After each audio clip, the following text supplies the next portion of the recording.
sorry that I said to you that. Police say that the LSU sophomore had been abandoned on the side of the road by 3 men and a 17-year-old. Prosecutors say 2 of the men raped the victim while the others watched. In one piece of footage, she was running across a parking lot chasing a group of men, laughing, stumbling, searching for attention. In another, she sat inside their car speaking, answering questions, appearing coherent. Her toxicology would later read .319. Hours after those videos were taken, she was dead. The questions that followed were not simple. Who failed her? Who left her?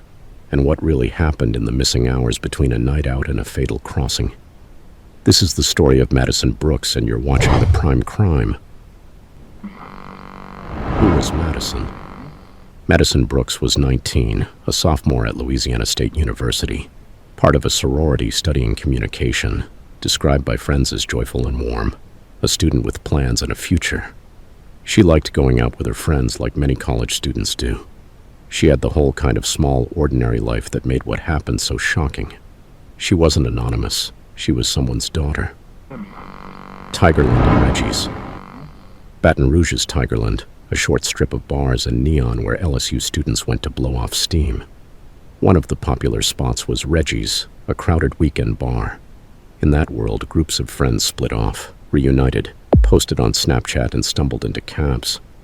That normal chaos made the night easy to misread. Sororities and fraternities moved in packs. The idea of a buddy system was supposed to protect people. So when a 19-year-old found herself separated and vulnerable, every viewer, and later every investigator, asked the same question. Why did no one step in? If you think this was simply a bad decision by one person, the story does not end there. The night as we know it. On the night of January 14th, 2023, Madison was out with friends at Reggie's. She drank that night.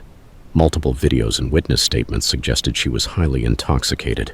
And at some point, she separated from her friends and was seen walking across the bar's parking lot, seemingly after a group of guys. Not long after, she entered a car with the said 4 guys, 2 in front, 2 in the back. Surveillance and phone records placed the group together for the next few hours. According to testimonies, she was dropped off by the group on Burbank Drive around 3 a.m. She was hit by a rideshare car and was taken to a hospital. She died the next day. But between dropped off and hit by a car, there were missing hours, videos, and a dozen contradictory stories. Parking lot video. One of the first clips to circulate showed Madison outside the bar, in the parking lot, moving quickly toward a group of men. In that clip, some viewers heard it as playful, a young woman chasing attention. Others watched something else, a girl unsteady, calling to people, possibly pleading for help. 2 things mattered: what the clip looked like, and what people made of it. On social media, interpretations split instantly, and that split would shape the case's headlines. Then dropped the second video. Inside the car. I'm sorry that I said to you that. Get out. I will Uber on my own. I'm sorry that your feelings got hurt. A second video, recorded inside the car, showed Madison sitting between 2 men. She spoke. She answered questions. To some viewers, she looked coherent, alert enough to respond, joking in ways that suggested consent to others.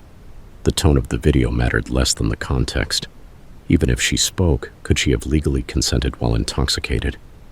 Her answers were short, her speech slurred in parts. The room for interpretation was enormous.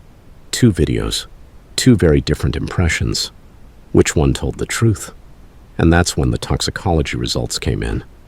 Toxicology and physiological context. Madison's toxicology returned a blood alcohol content of around .319, a level many doctors called dangerously high. At that level, balance, judgment, and memory can be severely impaired.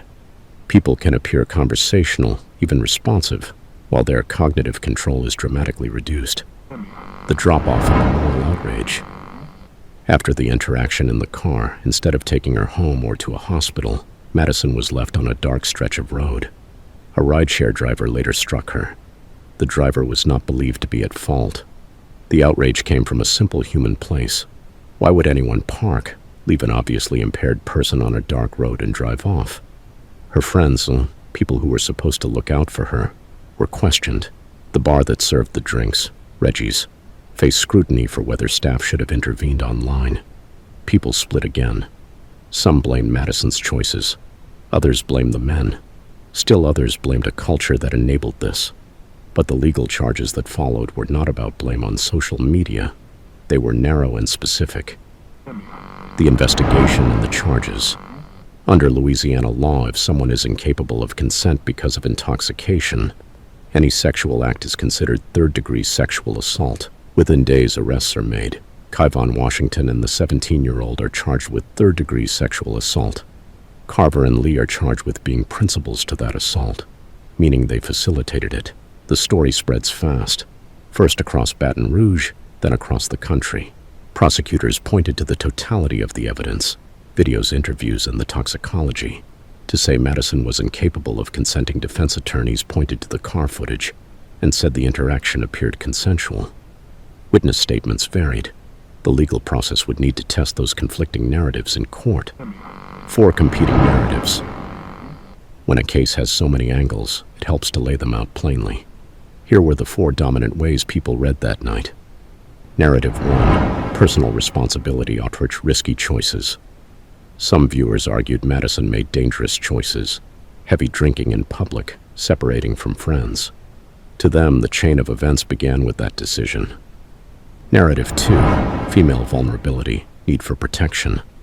Other viewers saw a young woman who was clearly impaired and vulnerable, and they placed responsibility on the men who were present and on anyone who left her alone. Narrative 3. Bystander failure, friends and bar. A third view blamed the social safety net, friends who failed to stay with her, bar staff who should have intervened, and a system that normalized underage and excessive drinking. Narrative 4. Media and moral panic. A fourth narrative cautioned against rushing to judgment, warning that viral clips can mislead and that the justice system must rely on evidence, not outrage. All 4 narratives were emotionally compelling. That's why the debate became ferocious online, because each view sounded plausible from certain angles, and none resolved all the contradictions. The family and the aftermath. Madison's family called the leaked footage hurtful and shameful. They wanted answers, not gossip. For them, the legal questions were secondary to the loss of a daughter. The community around LSU grieved and protested. The bar faced hearings and criticism. The case stayed in national headlines because it raised questions about consent, intoxication, and accountability. Madison Brooks was a young woman who lived and loved and made choices that night.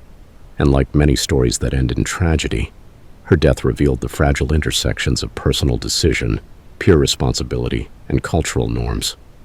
If Madison's name is remembered for anything, let it be that she forced a conversation about safety, accountability, and what we expect from each other. If this story mattered to you, tell someone. And if you want more deep dives like this, subscribe and join the conversation.